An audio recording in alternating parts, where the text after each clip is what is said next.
All right, good afternoon. Thank you for attending our webinar. Let's do some research and then what?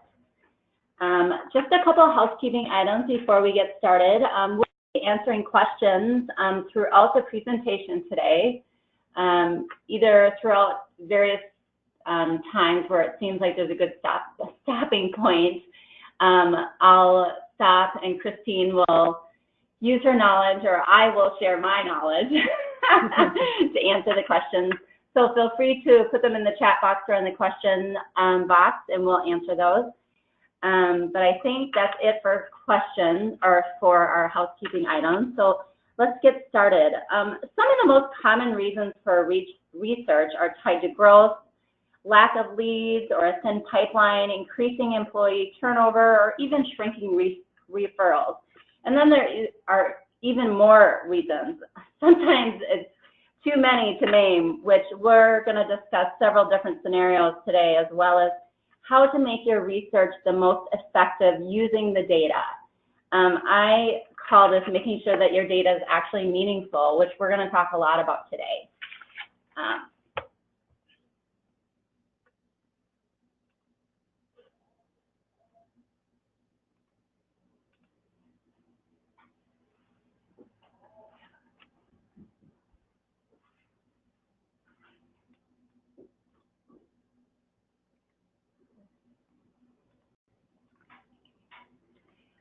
All right, so this is Ingenuity.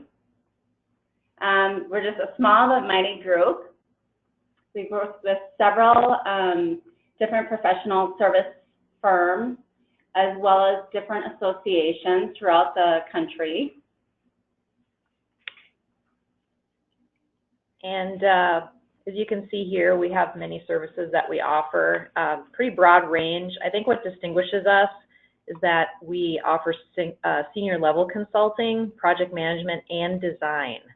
And this includes research, which is why we wanted to provide a webinar specifically on this topic today.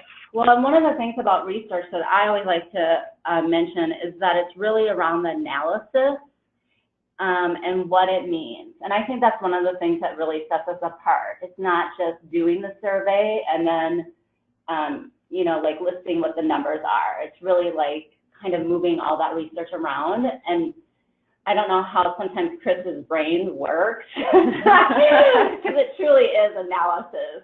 It's like she's a scientist that works at MIT, and she's regurgitating. I mean, like it's amazing. So it's truly like analyzing this data, right, and then making recommendations. I think a lot of times it's easy to just take the data and put it into a presentation and say, here it is. But if you take the time to really clarify your strategy, why you're doing the research, what's your methodology that's going to best work to get the data you need, who are the people you need to go to and the sources to get the information, and then, as Don said, the magic of that analysis to really come to some conclusions. So we're going to dive deeply into that. I'm with Don Wagner, of course, the owner of Ingenuity. I've known her and worked with her for close to 15 years, and I do have to say that she is one of the most caring and ethical people I know, with friends as well as with clients. So here's all the other good stuff that you can see here about her. All right, so this is actually one of my favorite slides, and so it is right in the middle of soccer season, high school soccer season, as my staff knows. So I am leaving early. I'm one of the captain's parents. My daughter, Bella, plays midfield, so we are crazy busy with soccer. And of course, I have a golden retriever, Nora. Sometimes I think she is my other child, and I should actually have a picture of her up here. And then, of course, you know, you can't forget Hallmark, especially with Christmas right around the corner. Dare I say? It's starting already. So anyway, all right. And then, of course, I am with Christine Nelson. She has been working at Ingenuity, my goodness, for maybe 14 years. At least 14 years, yes. So she is a senior communications consultant. She is a past business reporter and has actually even written a book. a children's book many, many years ago. Yeah. But she heads up our copywriting, ghostwriting area, as well as our media relations area. She also obviously heads up our research area, which is why she is doing this webinar with me. I think it has to do with my background in journalism, that I just really love the research piece of projects, and it's really helped us tie into a lot of needs that clients have to just get more answers before they start putting together marketing and business development strategies. This is one of my kids here on this slide. She is now in her freshman year at Bemidji State, so the children's book that Dawn mentioned, I was actually inspired by her when she was about 3. So time flies. And I spend a lot of my free time on the street in the summer with a summer marching band, high school marching band. And when I'm not doing that, I'm either on my patio or I'm climbing mountains. So I have a life of extremes, I have to tell you.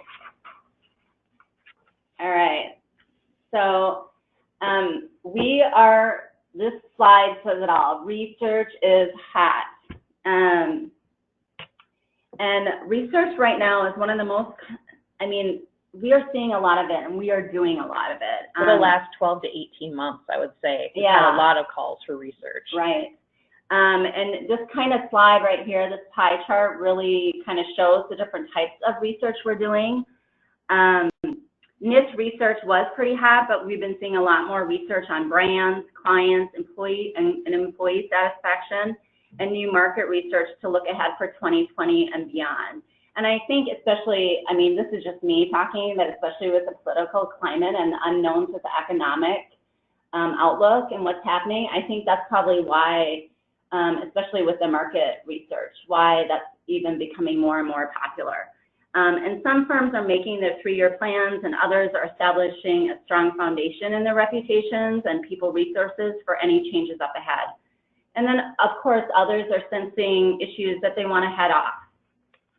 And finally, I think firms are looking to be thought leaders, and so they can actually use research to support a product that they can share with their clients and potential clients in different areas of an industry. So that's kind of more around the niche industry research that you see here. All right, so we're going to do our first poll. Let me launch this here. What types of research have you done lately? We'd kind of like to gauge the audience here and see what you are doing at your own firms. Hopefully you're seeing a poll launched, and if you could just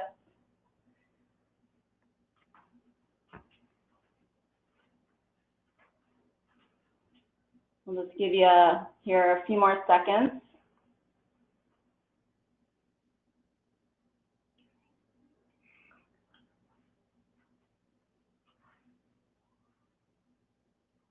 Okay, coming close to the finish of voting.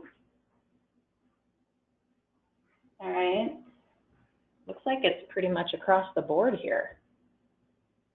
Okay, so I'm going to share the results right now. So we have about 60% have client research, 40% competitive research, 30% market research, 10% brand research.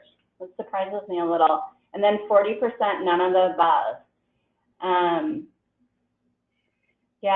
The client research, the 60%. I'd be interested, is it client satisfaction research, or is it part of a brand strategy?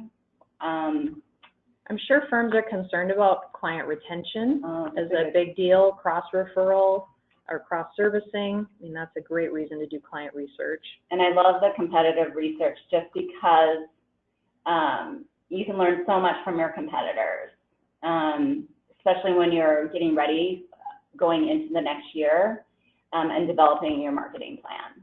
Yeah, even on their social media sites, if you look at your social media analytics, sometimes it will suggest pages that are similar to your own, and you might have a competitor that you can look at and see what they're doing that maybe you could consider as part of your strategy. Of course, not copying, but consider some inspiration from that. Okay, so we have one more poll. So What phase of research is the most challenging? So let me just launch this one. And if you could just click on one item, whether it's getting participation, creating the methodology, analyzing the results, and then actually taking action from that data and what you learned.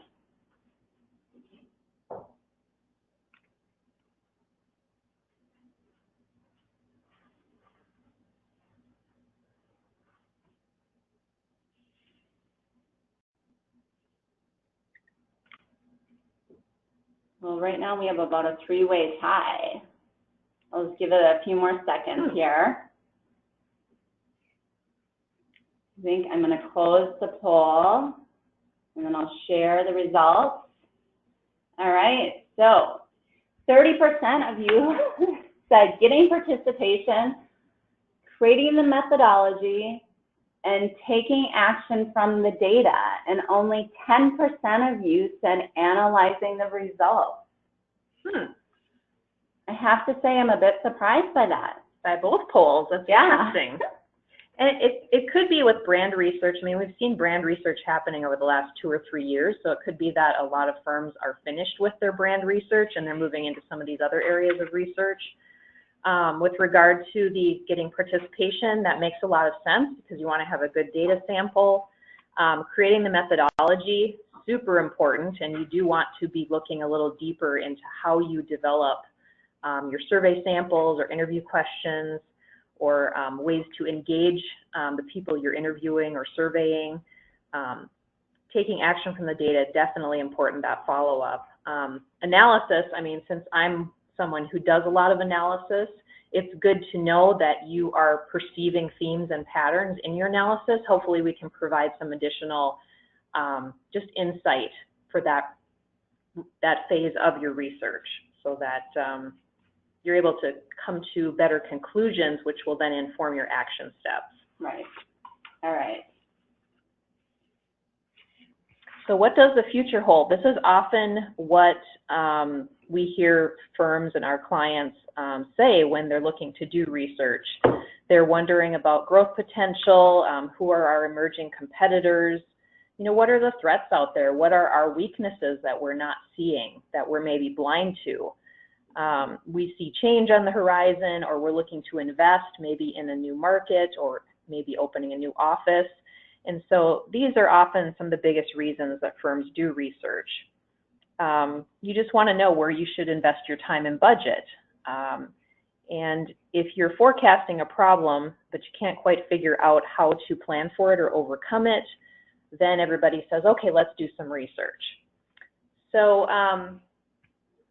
through our presentation today, we're going to talk about how you can clarify your goal, design methodology, look at some analysis, really deeply for real strategies that you can derive from the data, how to report it out and take action steps. It's really important with whether you are interviewing clients, or you are surveying employees, or you are talking to influencers or referral sources, that you follow up with them and let them know that you actually are doing something with the data you've gathered. And then the final piece is sometimes missing, and that's creating the resources to manage the future market conditions, competition, et cetera. You can't really create the right marketing or internal resources without the other 4 working properly. So again, we're going to take a look at each of these steps, and then we'll also provide some examples from our own experience of how this process can play out in reality. All right, so let's talk about goals and how you can clarify them. So on this slide, these are 4 examples of some opportunities that you might have. Firms can have a variety of goals, but here are 4 common new opportunity goals that we see. For example, decide whether or not to open an office in Boston by 2022, set a baseline net promoter score with international tax clients for more referrals. You might want to identify emerging competitors in the San Francisco Bay Area, or you're confirming trends for a new for workplace design in the next 1 to 3 years. And that could be, you know, it's part of a niche that you work in, and so you're looking into some market trends. Right. And for example, they see an opportunity and want to be ready to seize it when the time is right. So emerging competitors can even be an opportunity because you are forecasting how to adapt to a competitive market. Right. Or even embrace the competitiveness in some way. Right. All right. So if you're not looking at opportunities, you might look or be identifying a problem, or look at maybe heading off something that's missing, or you're identifying what's missing. Yeah, we often hear clients say, you know, we don't know what we don't know. And so sometimes you have to get outside of your firm to look at, you know, where are the gaps in your understanding or knowledge. So if your goals for research involve missing information on data that you need to make a decision, now you know that something's missing, but you need more data or validation to take action. So like in this fourth scenario, identify areas of client dissatisfaction or straying. Maybe you're sensing something about client relationships, but no one is indicating a problem to you directly. So you need some third-party investigation to bring things to light. And actually, we had a client recently came to me. It was in a coaching call that I had been hearing it on and off for a year, but it was during a coaching call where we were talking specifically around some referrals he was receiving. And he was like, you know, it's the same type of referrals, if I'm receiving referrals at all.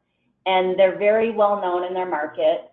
And so he just couldn't put his, thumb on it. Finger on it? Yeah, he couldn't figure it out. And so I suggested, like a brand, possibly a brand perception, like us interviewing some referral sources. Of course, it would be completely confidential. Just trying to figure out what's going on and seeing if we could get to the bottom of something. Worst case scenario would be they're not comfortable referring business to the firm. Best case scenario, they're not sure of the types of business that the firm is interested in. So it could be miscommunication, or it could be something that they need to worry about. Often it's not something to worry about. So we have no idea. So we're right in the middle right now of interviewing these referral sources. And so I really am looking forward to finding out what the research tells us, so that we're able to then move forward and make recommendations. So at least then we have some answers. Right. And we find that referrals, clients, employees, you know, when it's either anonymous or it's through a third party, they can be a lot more forthcoming too about maybe some of the things that they've noticed or experienced about a firm that's informing their decisions or their inaction. Right. All right. So moving from your goals, once you're really clear on the goals that you're setting, whether it's just to find out missing information or it's because you see some great opportunities and you want to validate that opportunity, then you move into the methodology. And you should really spend some time within marketing and business development and among your executive leadership to clarify the goal. And if you've got some leaders who aren't quite on board with doing research, this is a good time to validate and influence them to see the value in doing research. So you need to have your strategy very clear. It's the only way to really determine the next step, which is your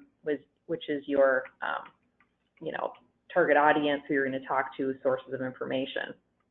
So you're clarifying not only your purpose for the research, but also your target audience. And your methodology must provide what I call qualitative and quantitative data. You've probably heard that before. So qualitative research tends to come from first-person interviews or independent studies, such as trusted industry research. Whereas quantitative data means that your research has a large enough sample of data to help you see patterns or themes emerge in your analysis. It's hard to gain any clear data from an electronic survey of 10 people, for example, because the answers are going to be limited. However, if you're doing personal interviews of 10 to 20 people, you could gather a lot of qualitative data to inform things like brand perception. combining both, doing interviews and an electronic survey, you're expanding your qualitative and your quantitative data. So aside from analysis, where you should spend a lot of time, this is the important piece, to get your survey questions right, have the right amount of tools for your research, be really clear on what you want to gather for information. Sometimes we recommend that firms go back to their, for example, differentiating messages and try and build those into the questioning so that you can validate, is this really our competitive difference, or are they not even registering that as valuable to them? Those are some of the insights we tend to find out if we're really narrowing our questioning to specific assumptions that we have or data that we'd like to confirm or validate.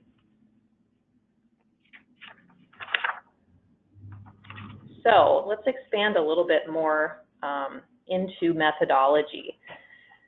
So here's the example again of deciding whether or not to open an office in Boston. Here are some of the examples of resources you could go to gather information about this decision. So you could interview some market influencers, you could look at some local and regional authorities, you could interview current clients in that market, potential prospects or referral sources.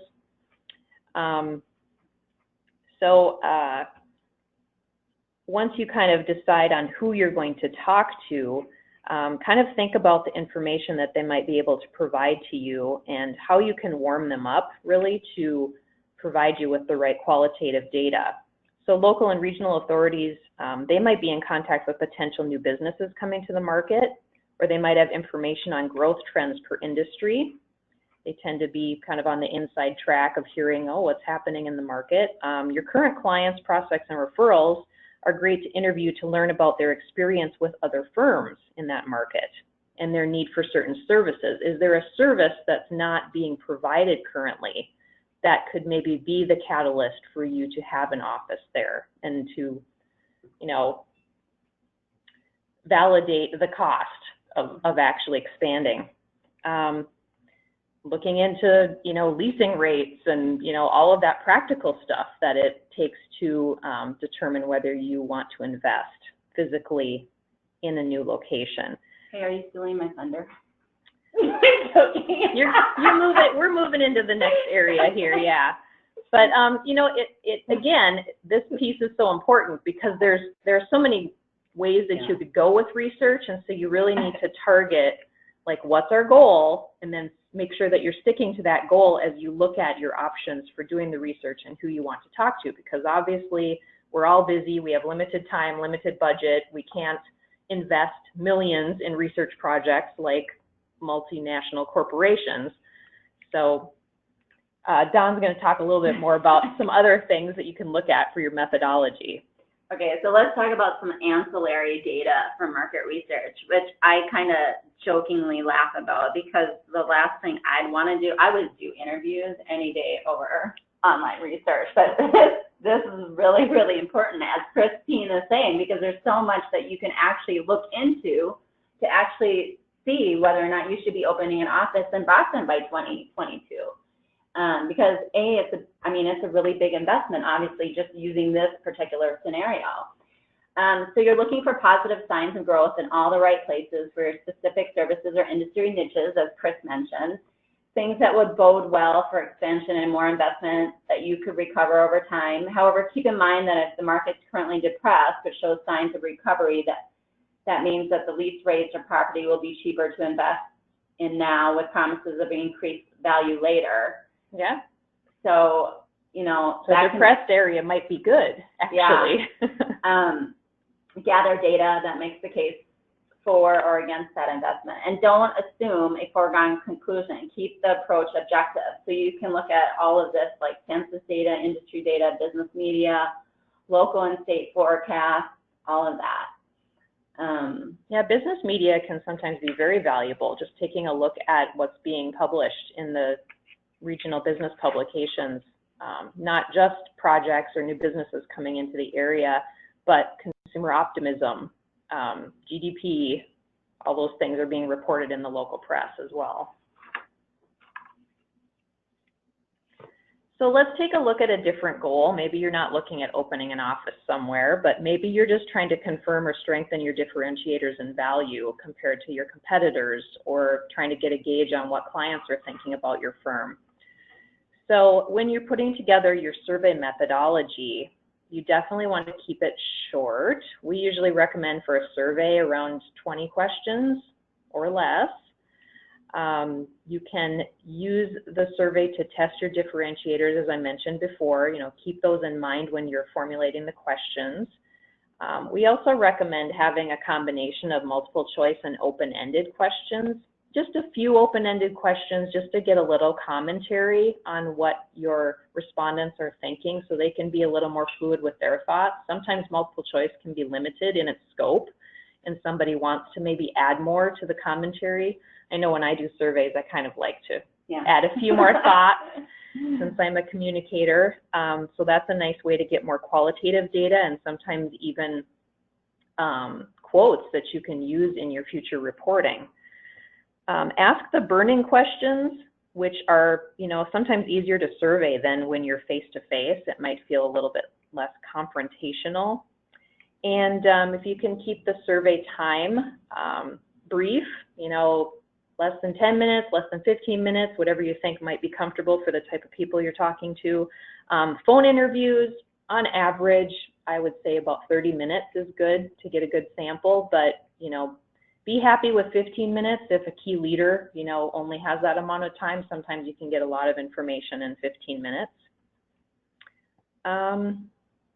Yeah, and, make sure you've got a good list that's strong, and you like you said, you want to have enough people who are willing to participate. And Dawn, you can probably speak to that issue, how to get more people participating in the surveys or in interviews. Yeah, you want to make sure that you get a large enough survey sample and a good survey sample, so you want a good list. And actually, Leah in our office is the list queen here. But several hundred to several thousand people, and sometimes you don't even need that many, but you need to communicate about the survey several times. I think we send out, I think we start with three to 5 times, and sometimes more depending on the response rate. So you send an email about it 3 to 5 times for the survey, just probably. For the survey, and we leave it open for 3 to 4 weeks. Usually. And then of course the tool, whatever tool you're using is really important, and you want to make sure you test it before launching the survey and that it's making sense. Because, when we're typing it out, having a slider 1 to 10 or open-ended question or this or that all seems good in reality, but when you're really taking it, you want to make sure it actually does. A real person take it. Good point. In the tool. Yeah, good point. Test the tool before it gets launched so that it makes sense to another human who didn't put it together. Right. And that the answers come through correctly and so forth. I think another aspect too for getting interviews with key people is to have the partner in charge of that relationship or some person in your firm personally invite them to be interviewed can also help with that participation. Yeah, if it's a phone interview, we always like it when we have another connection within the firm, actually ask that person to participate. Otherwise, they don't know me from anyone else. I'm just a third party, someone that got their email. Right, and they're or not even internal marketing. Even if it's internal marketing, they might not be familiar with the marketing team, and so to have that personal invite and why they're being asked, kind of butter them up a little bit. Yeah, and that's more likely to help. Right. Tremendously, especially for phone interviews. And just with the busyness, I mean, most people are happy to help, but if they know that it's going to be a brief phone call and it's about a specific thing, and if they can have questions sent ahead of time to help them prepare, that also can help with participation. Correct. All right. So let's just talk about some brand research. It wasn't a huge, there wasn't on this for this particular call, not a lot of people doing brand research, but I am still talking to quite a few people, or I'm seeing people still do brand research.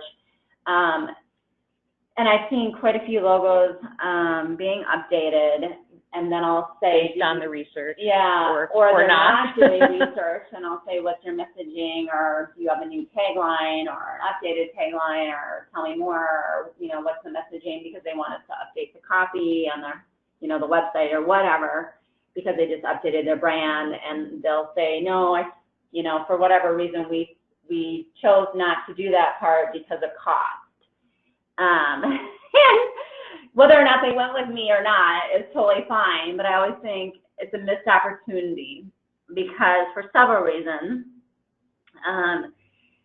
And because I have several clients that always ask, is this really necessary? And I think the quality and confirmation of the brand is not nearly as strong. And Chris, you do a lot of writing around the key messages, and you also work with Robert directly on all of our logos and logo design and identity.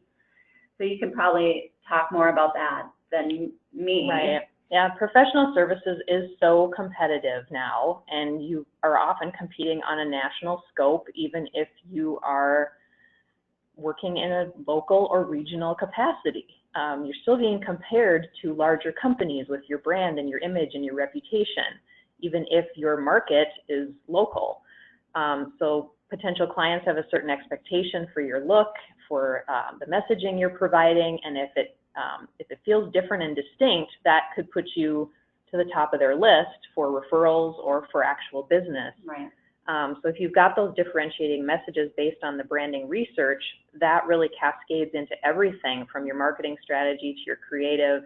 And I know if I'm talking to some marketing people, I'm preaching to the choir right now, but just showing you this branding process, you know, explains the validation for investing in the research up front, rather than putting the logo before the proverbial horse that is the research. Well, I think the cart won't get very far. Yeah, and I think when you're trying to justify the expense of rebranding or just the brand research to boards or leadership, I think the research can drive everything. And this, I mean, it kind of, can get the leaders on the same page sometimes if they're not all in agreement for rebranding. And I have two stories that have recently happened with clients. So one is we had a client recently, and they had worked with a client for 30 years. And they were with one of their clients? With one of their clients, and they were up for RFP. They had to go out for bid. The client did. Their client had to. And they were in the final two, and they had to be go through the interview process. So they asked me, they said, well, what should we do? And I said, I think, you know, we should put together a brief PowerPoint, and I will put together a couple sales questions as well for you. And one of Leah in our office had worked on the proposal, and Christine. So, but I put together the PowerPoint, and I focused on the differentiators and why they were different. So I chose 3 out of the 5 differentiators that related and looked back at their RFP that they had pushed out that I thought meant the most, you know, correlated the most with the RFP and why they were different. The strongest differentiators. Yeah, and I told them what to do. And then I also then put together a couple sales questions as well so that they could ask the board of direction, the audit committee, these questions. And they actually ended up winning it, and it was a $400,000 renewal of the client. So they were really thrilled. But just having those differentiators from research that we had did a few years ago helped tremendously, and they were thrilled because they wouldn't have never even thought to put together that PowerPoint using their differentiators. And the short timeline for the proposal process, and having that research already handy, made a difference in getting that all pulled together in a short amount of time. Right. And the other example I have is professionals love to know why something is the way it is. And so if you're updating your identity and your logo, and you can justify why you did something with research, we made a recommendation to update a brand, and we just simply got rid of the ampersand to make it more progressive and updated, more modern. And it was also based on how clients were referring saying to the firm, yeah, how they referring were to the pronouncing name. the firm. Mm-hmm. But we could go back to those client transcripts because some of the partners in the firm were struggling with that. And change is hard, we understand. Change is hard. But that research then backed that up. And so then they could reference that research, some of the other partners and the managing partner. And that assisted with getting all of that changed as well. That research. Moving the process forward. Yeah, exactly. Mm-hmm. So that research can really help. I think you had another story here too, Dawn, regarding client satisfaction. I'm just full of stories today. All right. Well, as we said, we've been doing a lot of research over the last year and a half. This is, so marketing, so this is another firm where marketing had a sense that an issue from the past might be hindering a positive brand reception for referrals, but they didn't have proof and couldn't justify a certain marketing strategy or PR strategy to counteract it. And so we did client surveys in 2 different industries, one long-standing and one that was emerging. And insights confirmed for marketing what they knew already, but validated their recommendations to the leaders. And we had actually done this research for the more long-standing one a few years ago, but the firm decided to invest more and get the referral interviews and third-party validation done this year, and which was the basis for changing their marketing strategy and reinforcing it for the year. So it's their entire strategy for their entire year this year. Yeah, the findings of the survey actually did validate what they thought was happening. Right. And it was very clear, and it gave them a green light to move forward with their recommendations in marketing and relationship building. So that was great. That was good to see that clarified. Right. So some other considerations when working on your methodology. I'm going to emphasize again why the right questions are so important, and you need to carefully develop your questions. Let's say you're talking to a local banker about the current economic climate. Instead of asking, what are your thoughts about the current market, you could ask instead, in the next year, what will be your priorities for lending in this market? And just a little change in how you word the question can help direct these busy people to provide more specific answers. It warms them up, they're more helpful. So just in knowing your audience and understanding, how to ask that question can really make a difference in the qualitative data. Make sure that you, as we said before, communicate your reason for collecting the data clearly so that you get people to call you back and to set up interviews or to agree to be part of the survey. It's all important here, as I have on the slide, how you communicate, getting qualitative and quantitative data, and then the timing sometimes of these interviews and surveys are important. I mean, consider your respondents. Are they in the midst of a busy time? Are they, if you're interviewing CFOs, are they in the middle of a quarterly deadline where they're going to be like, no, you should know, I don't have time right now. You don't want to have that situation. So be mindful of who you're talking to and what their lives might be like, and that can also help with participation. So we're going to move into analysis here. This is my fun part. This is once you've gathered all the data. You've got all those interview transcripts, you've got the survey data. Sometimes your tool will lay things out for you in different ways, whether it's an Excel spreadsheet or it's charts and graphs, which some of those tools do now. But it's really important for a human being or a couple human beings to start diving into this data and looking for patterns and themes that can reinforce or inform important business decisions. What do the numbers objectively tell you about the situation you're dealing with or your goal? And do the signs say that you don't need a physical office right now? And can you be okay with deciding that it's not a go based on the research? Sometimes, even when I'm doing a research project, I want the answers to go in a certain way because I think that the recommendation is right, but then the data starts showing me something else. And so, You really need to be okay with what the data is showing you objectively. Is there a client perception or reputation issue that you need to counteract? If clients keep bringing up an issue in interviews, or 75% of survey takers aren't aware that your firm provides a certain service, that's an opportunity for action. You might think that you're known for certain services, but if the survey is saying, nope, didn't even know that they provided that service, that's an opportunity. Sometimes several patterns can be found in just one multiple choice question. So my recommendation is to sift through the answers and compare one result from one question to the result of another question, and sometimes you will get insights from that. I can give you an example. In the nonprofit industry, organizations are concerned about staff retention. So let's say that you've done this survey for a couple of years. In past years of the survey or interviews, it's shown that staff turnover is high, but then more recently, the surveys are showing that staff turnover is stabilizing. So this is like maybe interviews with leaders within a niche industry that you're trying to expand business in. So if you're seeing that staff turnover is stabilizing, maybe that's an opportunity to suggest staff training or strategic planning, because you know that these organizations have more stable staffing and might then have the capacity or means to invest in those things that they need.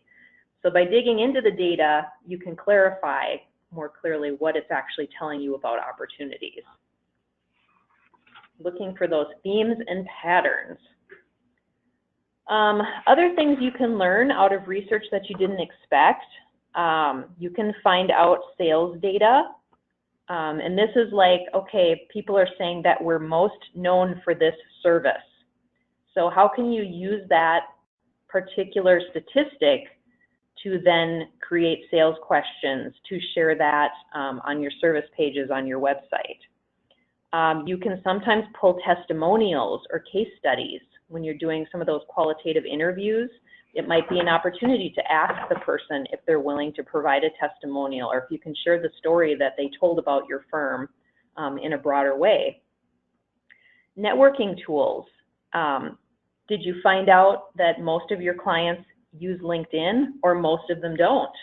This is important to know. And we've done interviews where the clients in a particular niche, they're just not on LinkedIn. So you wouldn't invest your time for that particular niche to promote anything, because they're not there. You have to go where your clients are. How do clients refer to your name? How are they saying it? How are they writing it? That's very important for branding purposes, because if you're indirectly or informally being branded in a different way than you're aware of, then you need to either counteract that or maybe embrace it as a new opportunity with a future rebrand. And I would not recommend always going with what clients say, because clients go the easy route when they're talking about firms, and especially if they know them really well. It's a cumulative effect with the research you have to look at there when it comes to naming. Or you find out that clients have an issue that they haven't told you about directly. That can come through in surveys where people are just kind of freely typing stuff away, like, oh, I had this issue and they didn't take care of it. And it's like, oh, this is the first we've heard of it. So you have to pay attention to those things as well. Then we talk about getting the numbers right. We often get asked what's a good sample for a survey. Anywhere from 3 to 15% of a response rate is a pretty great sample. And that's why having a big list is sometimes helpful, because you're going to get only a certain percentage of people who will respond, no matter how many times you email them or communicate. But if you did 15 interviews and 5 of them mention an opportunity or a problem, would you look into it further? Yeah, that's a pretty good pattern. 5 out of 15 are saying something pretty similar, so there's a potential opportunity. And whatever the size of your representative sample, it can be small, but it can still bring up significant findings. You're not usually conducting a scientific study that's going to be published in a scientific peer-reviewed journal when you're doing these pulse surveys or perception surveys. You're just trying to find signs and signals for action. Some people can get really bogged down in the numbers, like, oh, well, should it be 60%, or should we write out, the number of people who responded? like, let's not get bogged down in the numbers. We're really looking at macro results because it's about informing that larger marketing or business development strategy. And you've got to prioritize too. You might learn 5 to 10 things through this data, then you need to narrow it down to 2 or 3 objectives because we can only work on so many things at a time. And then I think, Dawn, you're going to talk about internal and external data because both are important these days. I am. And I actually have another story. So just recently, our work in the past year, a client was trying to identify a competitive position and reputation in the various niches they served. So it was primarily brand research, but it also provided some insights on client satisfaction and niche perception based on the questions we were asking. They get referrals from clients, but also referrals from employees. We recommended surveying newer employees along with clients and prospective clients to include internal as well as external perceptions. And one of the main things we learned is that some niches were better than others at client service, and some niches were better than others at employee onboarding. If training is inconsistent, then client service and perception will be inconsistent. Survey analysis added value by looking inside as well as outside. We also learned that the firm was best known for a few services, but they want to position themselves as full service. So this is definitely an opportunity for them. Yeah, it was really interesting to see that the opportunity obviously internally was that they could create a more consistent hiring and onboarding process and training process across their various offices and disciplines. And no, that's something that a lot of firms need to look at now as you get larger, as you have maybe multiple locations. You know, is that consistency in client service happening? And then how does that tie into the brand perception? Well, it begins at the hiring process and how employees feel confident about their training and client contact and the processes that are expected of them when they're working on projects and the level of quality. Right. All right, so now in order to report your findings, you need to build some conclusions from your analysis. Is it going to be bulleted form by themes, a grading system, raw data provided, then summarized? What works best to tell the story of the numbers to your stakeholders? Some go with a report, others a PowerPoint, some go with both. We typically dive into the survey summaries or the transcripts and start highlighting common themes and patterns, and then we add up numbers to see what the majority of people are saying, just like we did in the polls today. The process takes time. Sometimes it can be anywhere from 5 to 20 hours, depending on the sample size and depth. But we right-size it for the project. And I think this is where, when we're talking about we're analyzing, we're not just reporting the results. Right. Right, yeah, the difference in reporting and analyzing is reporting is you could take the SurveyMonkey tool and get the conclusions from each question and just present that. It's like, here's what we found. Now, analyzing it, as we mentioned earlier, is different, where you're looking at each question, you're seeing how people are answering the question, you're comparing it to interviews you've done, or you're comparing it to open-ended questions, and you're really assessing, you know, what can we conclude from what people are telling us, or from what the data is telling us. Right. It's a lot more of a thoughtful process. Yeah. So reporting, which is obviously a really important point, and you need to think about how you want to present the numbers, because strictly numbers are boring and too time-consuming for everyone to review. I mean, we know engineers, accountants, attorneys. I mean, some of you love numbers. You love just looking at lists of numbers, but most people don't. They want more of a narrative or a story. So the analyst must understand communicating the numbers in a way that's easy to understand, or work with people who can. And I think I personally, like, even for my company, I've been working on what are meaningful reports and meaningful numbers, meaningful data that I want to receive, and it's the same sort of thing. So think about who is your audience, like whether they're employees, they're niches, they're internal leaders, like how do they want to receive their data, or clients, and what's going to be the most meaningful to them. And often it is, what should we do? Yeah, exactly. Answering that question, what should we do next? And if you can answer that with your conclusions and then tying that to specific tactics, that's, you know, the perfect outcome of doing research. So yeah, tying insights to your goals and to even sales opportunities. Yeah, so remember when we talked about goals at the beginning of this webinar? So you need to go back to your goals during the analysis and make sure you're addressing the goals throughout your conclusion. So yeah, so do your numbers confirm or invalidate our assumptions? What is compelling about the data? Does it concern or excite us? How can we leverage or monetize this information, for example? All right. So just looking at internal and external, and just following up on what you've learned and, you know, and what you'll do to improve, like externally or internal. Here, I can't tell you enough follow up and how important it is, no matter what survey you're doing. And deciding like how the data can inform these activities, and then how you communicate it. Because you can probably follow up on every single thing that you do. And I'm going to let Christine on the next slide kind of talk through some ways that you can follow up. Yeah, so I can give an example from our own research with our Net Promoter Score. So when we did that survey a year or so ago, just to get a baseline, because we know that Net Promoter, is it 2 years ago now? Yeah, because we're looking at doing it again, probably. This is the third year. Yeah. So we set a goal of what we wanted, and then we did the actual, you know, surveying of people, asking them that question, how likely are you to refer us? And, you know, we came up with some percentages. So we took those percentages and we published them to our website as a follow-up, and then sent an e-blast out to say, you know, thanks for those of you who participated in our survey. Here are the results and, you know, key things. And here are 3 things we're going to do with this information, you know, based on the feedback.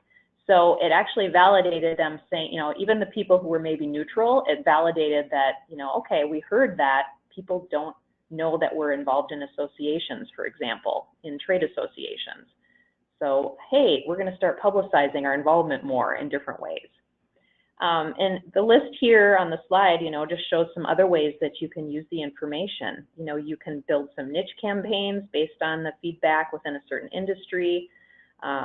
You can build some proposal language around your differentiators that you learned from client data.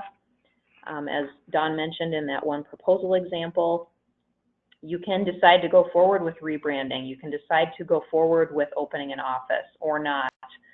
You can decide to start up a new service line because maybe there has been a need identified among clients or referrals that's not being met. These are broad goals, and obviously there are a lot of tactics that are behind them, but again, you've got the research behind it to move forward.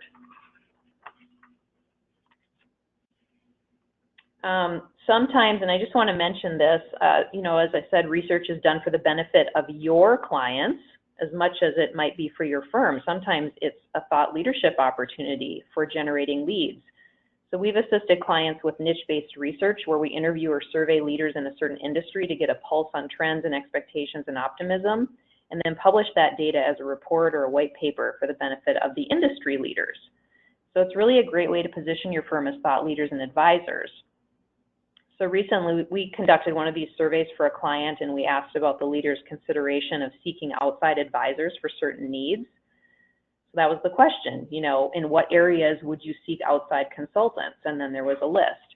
So analyzing the data with the client, some of the themes emerged around strategic planning and risk assessments. And although the data didn't show that the leaders were actively seeking outside support, it gives that firm data to ask sales questions around those potential needs, because they know now that the leaders are thinking about it. It might not be part of their active budget yet, but they're thinking about it as a priority. So then the surveys could be, you know, tied to an annual event or a particular presentation. And we love when the data can be shared in multiple ways. So as the example that Dawn gave earlier about the brand perception survey that included some newer employees, now they've got data they can use internally as well as externally. So that's another way to justify your investment and to get more participation, is to show how you can use the data in multiple ways.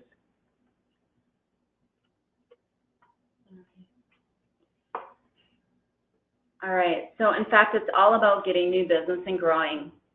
As the slide kind of shows, you can keep your employees engaged and make a difference in your industry. Here's another way of looking at it. How can your research support any of the following to drive new client development and retention? And it all drives down to finding those new clients or finding that new talent. So if there's any questions, we are happy to answer any questions. You can throw them in the questions box or the chat box. And while you are doing that, if there are any, we have a few resources here available. We have a digital marketing white paper if any of you have not seen it, as well as a video here that you can access. And we will be sending out a follow-up email with the recording, so you will have these links that you can click on and you'll be able to easily access them. As well as we have a special research e-blast coming out with a handout. It's a research strategy tool, actually. When I was thinking about doing this presentation today, I thought, you know, what could I create that would encapsulate everything we talked about today to support planning for doing research and have it all in one handy location, one handy tool. So that's what we're going to be sending out in October. We're getting ready to send the messaging out. If you're not part of our newsletter, if you just subscribe, you'll be definitely on our list. If you're already on our newsletter list, it's going to be going out to any attendees or whether you're clients or not on the webinar today. And I think, as Dawn mentioned, we'll have the recording of the webinar as well. So if you wanted to share that with people.